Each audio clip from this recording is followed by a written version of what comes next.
My name is Steve Koenig, and I'm the son of a Holocaust survivor. The survivors in my family were my father, Walter Koenig, and my uncle, Robert Koenig.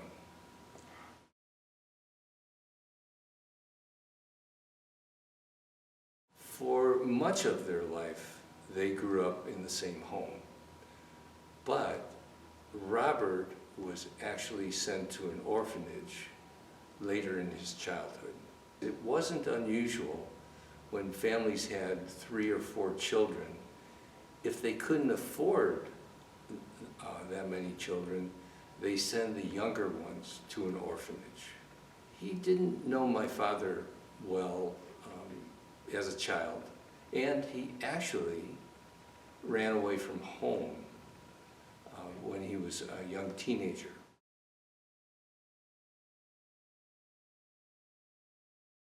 Well, the home that my father grew up in consisted of his father, my grandfather, his mother, my grandmother, his older sister, my Aunt Lottie, and his 2 younger brothers, Robert and Fred.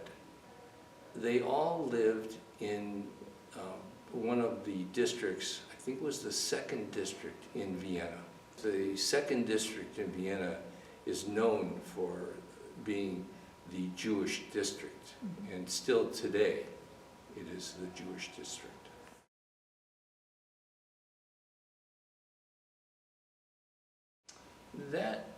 The anti-Semitism that they may have experienced was never discussed. That is one thing that, starting with my grandmother and her telling stories, it wasn't about prior to the Nazi takeover in 1938 of Austria. The stories did not include stories of anti-Semitism.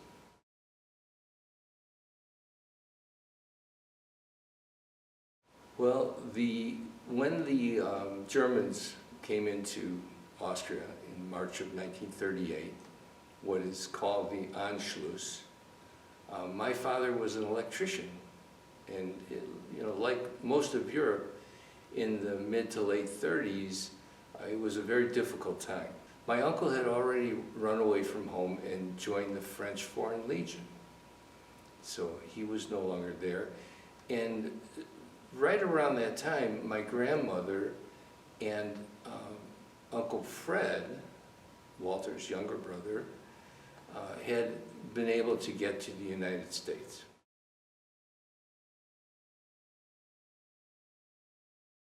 My grandmother had a sister, and she lived in Chicago, so she was able to sponsor them. And with Robert gone, my grandmother, Camilla, probably, and we didn't talk about this a lot, but probably just took the youngest, the remaining, which was Fred, and went to stay with her sister in Chicago.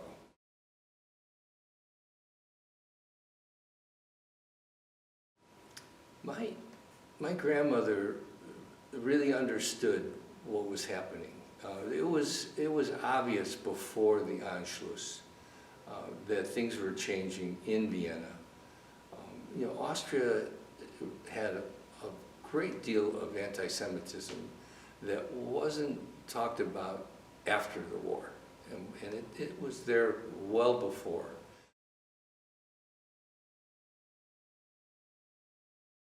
He didn't have the opportunity to leave and felt fairly confident that he could stay with being a professional electrician, having friends, non-Jewish friends there. He had just gotten married, actually. So that was another reason to stay. He was very close with his in-laws, and he actually lived with his wife and his in-laws, Frederica Weinstein.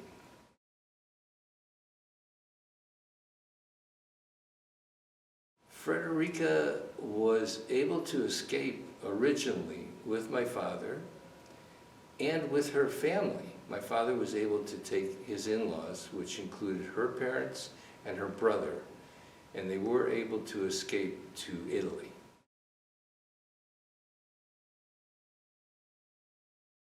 My father escaped to Italy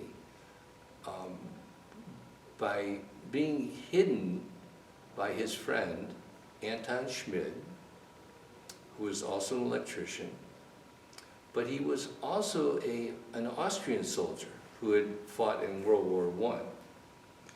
So Anton, when the Germans came into Austria, and then particularly when in November, when there was the night of broken glass, Kristallnacht, Anton realized that he needed to hide my father. At the time, when you go out on the street, you really hope nobody would ask you for your papers. Because if you show your papers, the papers at that time made it very clear if you were Jewish or not Jewish. And sure enough, he had to leave one time when Anton was out of town, and he was asked for his papers, and he was immediately taken to Dachau. My father was hidden in Vienna in the electric store that Anton Schmid owned. His in-laws actually were hiding in their apartment and being successful. It was in the 17th district of Vienna.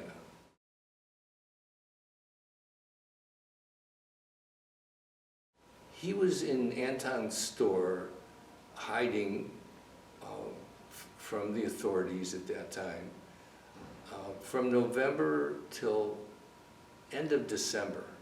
And it was in December that he was actually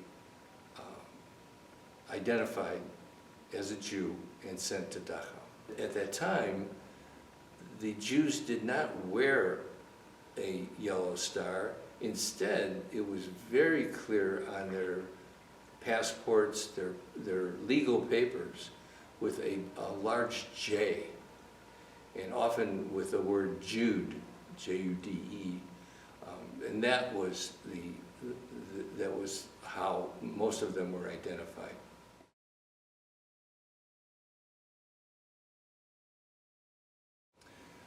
My father was taken to Dachau immediately after he was caught with his papers.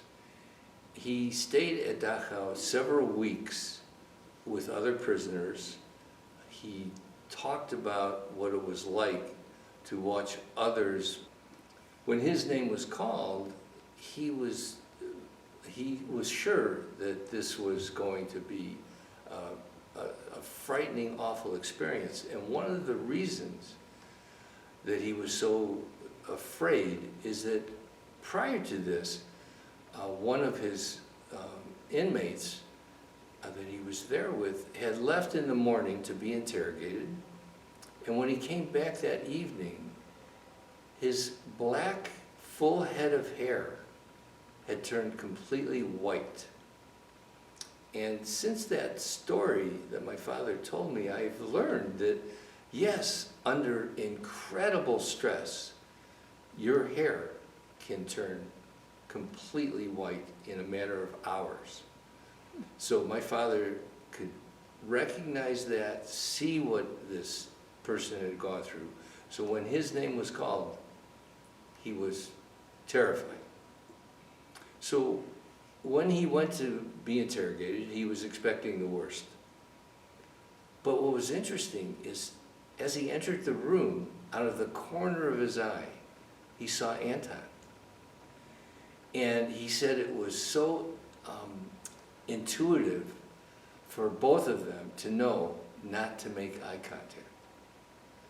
And so he sat there, and Anton explained to the authorities at Dachau that he was there as a German soldier to take this prisoner to another camp. And he was released in Anton's custody.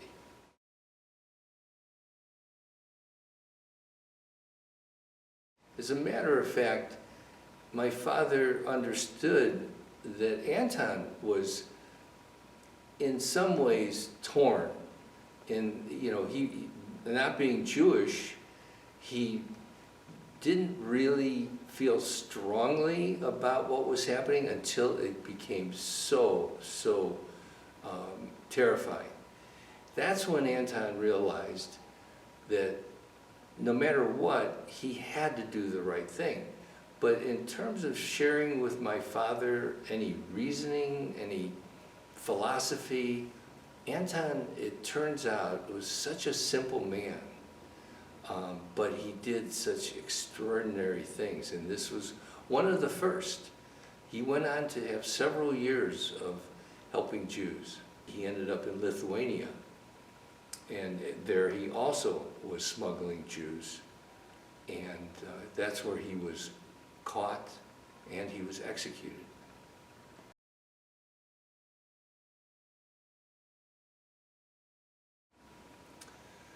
So when Anton was able to get my father out of Dachau, they both realized, but Anton realized that he has to get Walter out of the country immediately, within 24 hours.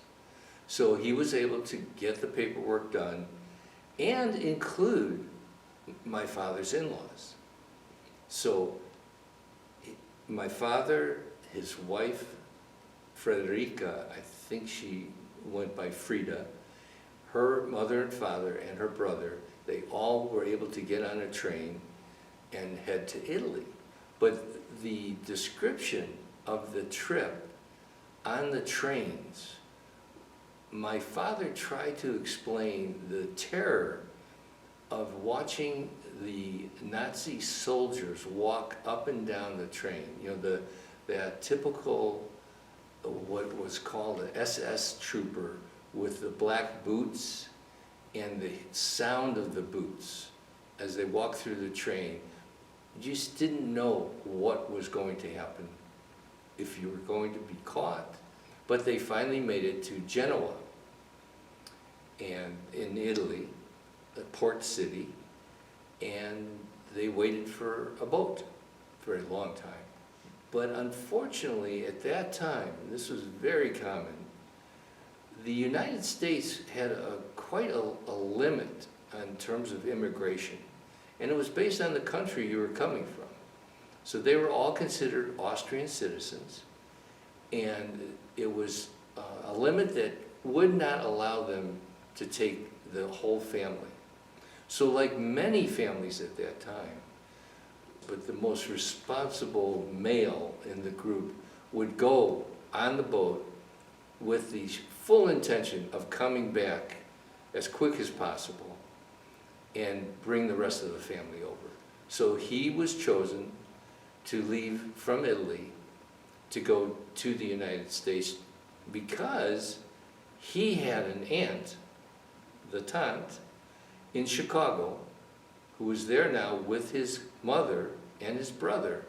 So he was able to get on a boat. It took about 3 months waiting in Italy and head to the United States.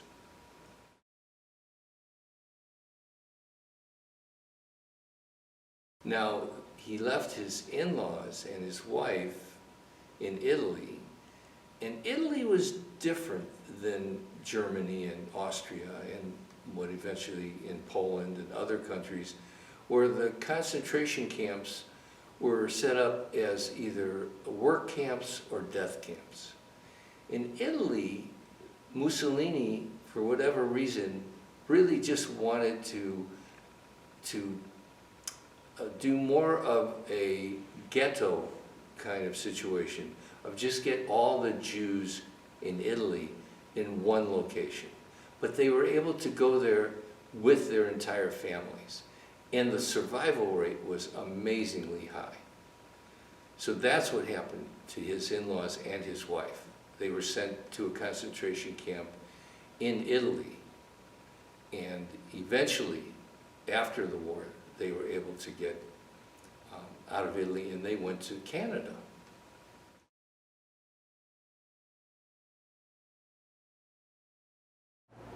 Well, my father arrived in the United States in 1940, and he started in New York, but quickly headed to Chicago, of course, because that's where the family was.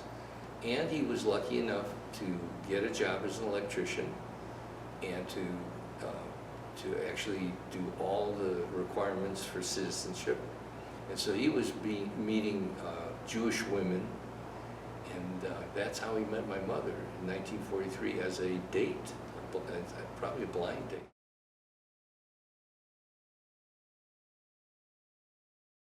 The story of his friend Anton Schmidt is really the motivation for my interest in learning more about my family's experience, but learning more about the Holocaust.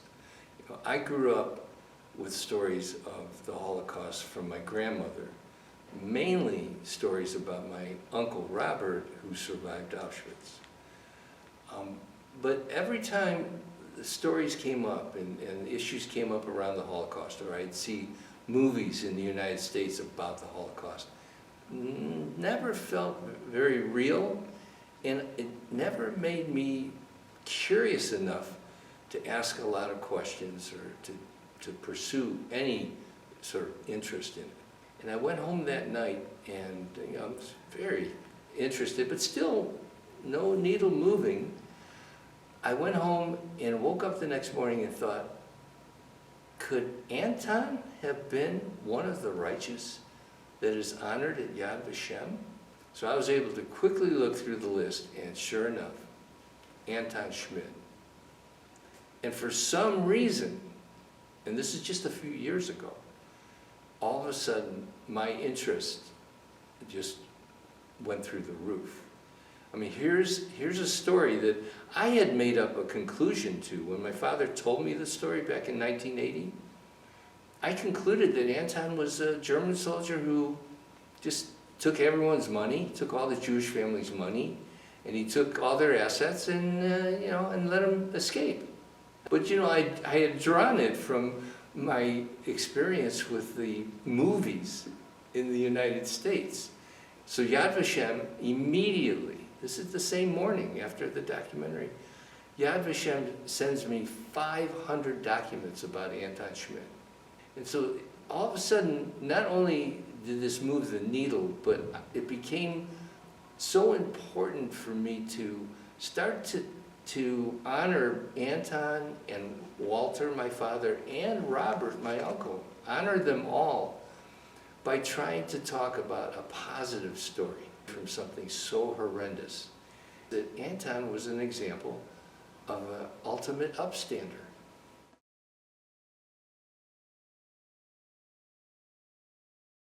Anton probably saved somewhere in the range of 30 to 50 people. For Anton, it wasn't so much about the numbers. He is, the folks in Austria find him such an inspiration because he was so quiet and so, he just didn't have an ego about it, and he really just simply did what he thought was right.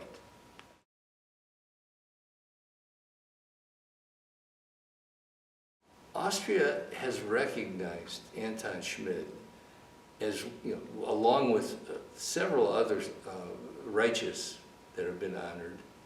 But Anton Schmidt, for some reason, has caught more of an attention.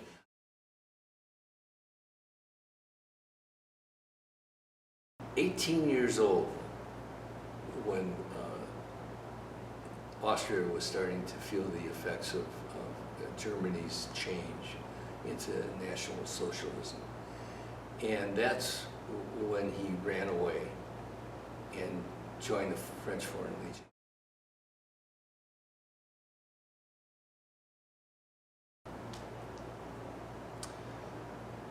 Robert joining the French Foreign Legion was a way for him to join the armed forces and fight a war that in Austria at that time was a pretty significant war that the people believed in, and that was with Spain.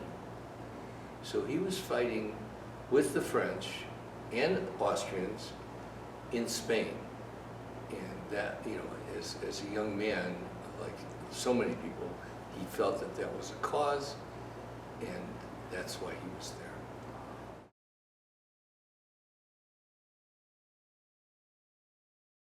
What's interesting about my Uncle Robert is that being in a war in Spain really made it that he didn't have exposure to the social aspects of anti-Semitism, to the social aspects of the Nazis and what they were doing so slowly, year after year, making laws that were more and more restrictive of Jews. He was a soldier, completely different. And eventually, he was captured by the German army in France. And that began his journey to different concentration camps.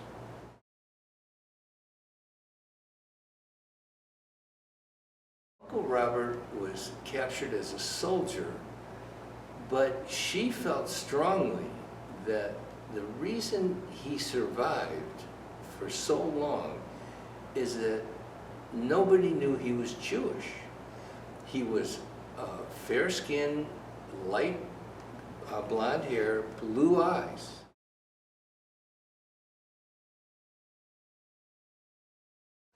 Yeah, my Uncle Robert was a prisoner of war at Auschwitz. He came to Auschwitz in 1943, and I think it was April, somewhere in the middle of 1943, and he was liberated in 1945 when the Russians came in January of 1945 and liberated Auschwitz. So he was there almost 2 years, which is just unthinkable.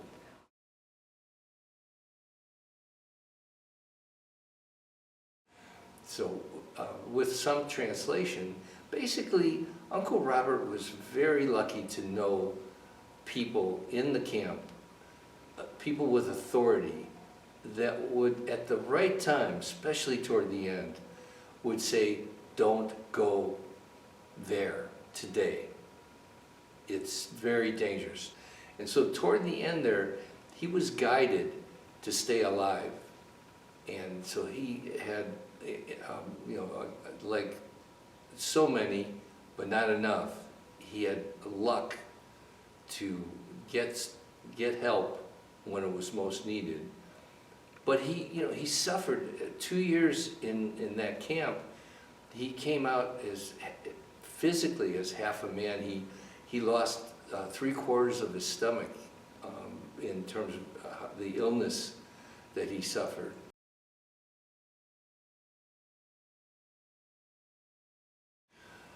Uncle Robert's situation at Auschwitz was different because he was a political prisoner. Political prisoners were almost exclusively used for hard labor.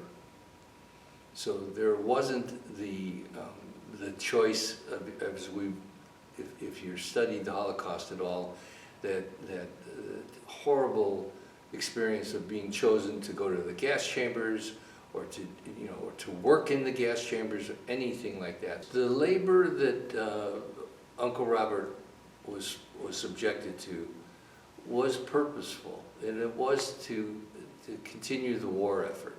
And it was outside of the camp. There were several camps outside of Auschwitz. And this is, again, according to his granddaughter, this is what eventually saved his life, is he was able to choose, make sure he was told, don't go to this one area today. The people who helped my uncle in the camps were the people who were running the camps.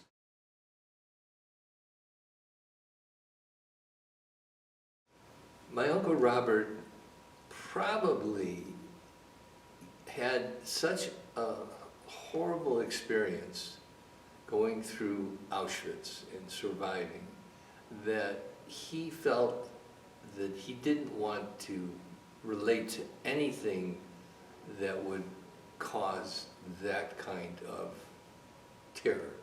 But obviously from his choice of non-Jewish wife, and his lack of any sort of going to any Jewish ceremonies. His children were not bar mitzvahed. It was obvious that he chose to just not expose himself to that kind of, the possibility of that kind of prejudice again.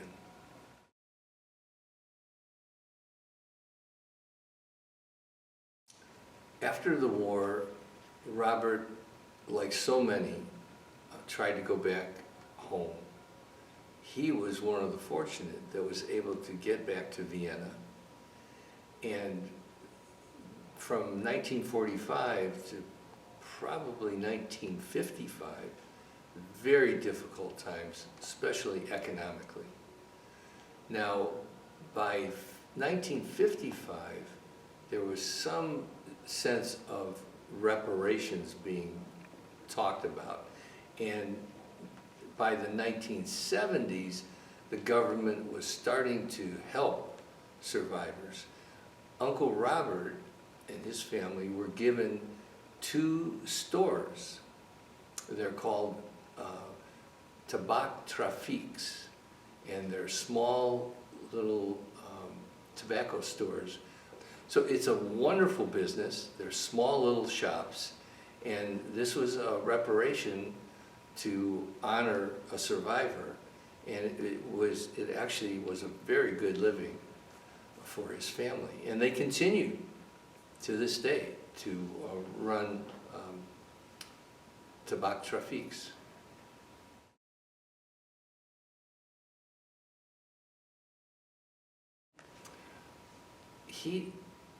In the rough period between 1945 and probably 1975, but particularly 45 and 55, this was a time of just hardship. There were no jobs to get.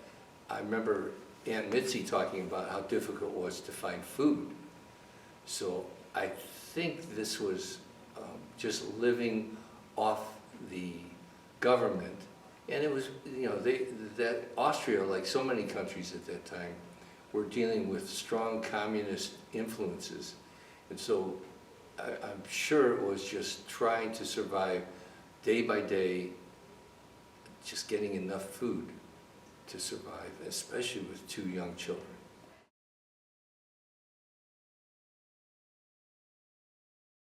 In 1981, after my father passed in 1980, I decided that, having just met my family, I would move to Vienna and try and find a job, try and find an apartment, and really see if that's a place that I could sort of take my father's place in Vienna. It's just so romantic a thought. Unfortunately, it turned out to be a fantasy. Vienna was very difficult. The country, and particularly Vienna, had not dealt with the responsibilities of what happened during the Holocaust. And the city was very, very dark, gray, sad. So after 6 months, I went back to the United States thinking I will never come back to Vienna again.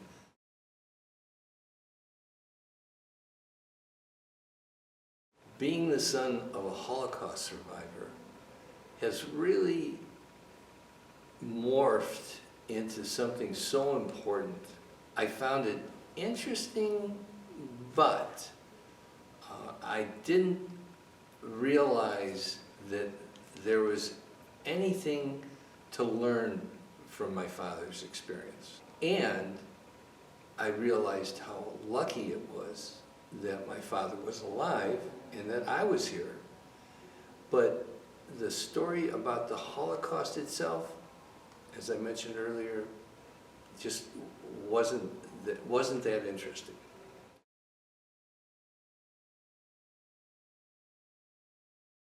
My father and I had an unusual relationship, as you might imagine, for someone who had gone through something like that. He was a very sad person, and so he struggled with just the sadness and the anger, and it was just a very hard person to get close to.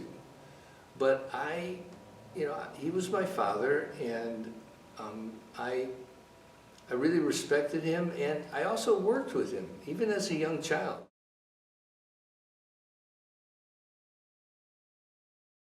I left Vienna in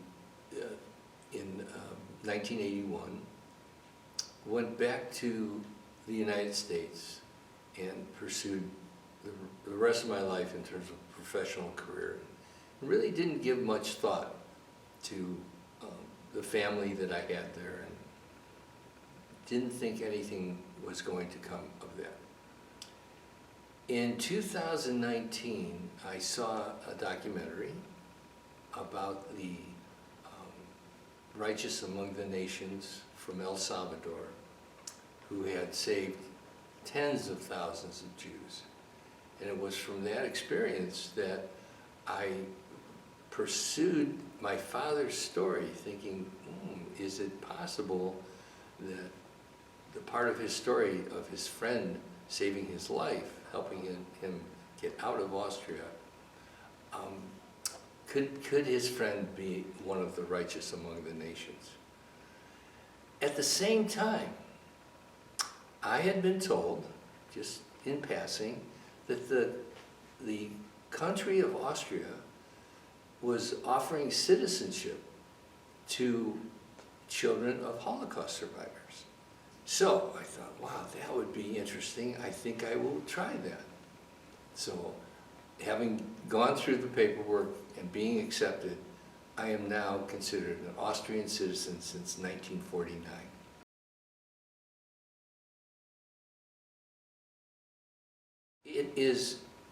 It feels so important in terms of my connection to my father, because what they're saying is you were both Austrian at that time.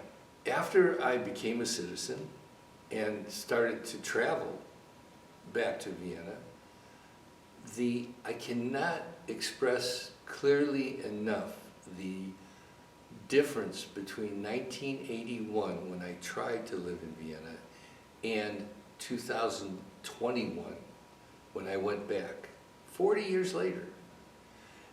Everything that was difficult in 1981 was so helpful. There were people trying to help me with everything that was so difficult in 1981. But so much support, and the city has become so vibrant. Things have changed so dramatically. So the experience of 40 years was night and day. I can't express that enough, of 180-degree change.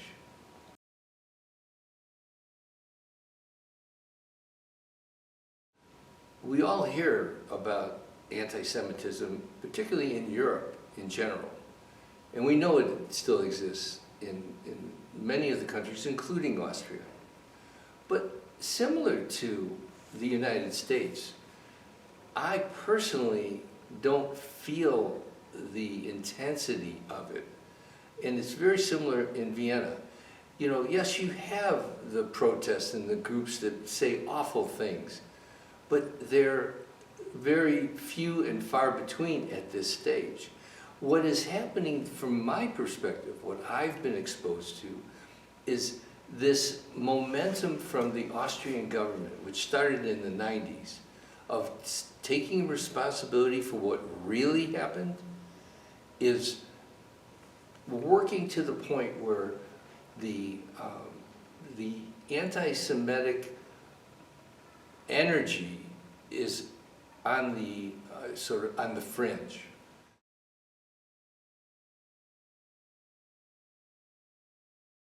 So Anton Schmid's story is so much at the foundation of what has changed my life in the later years of my life, the last few years for sure.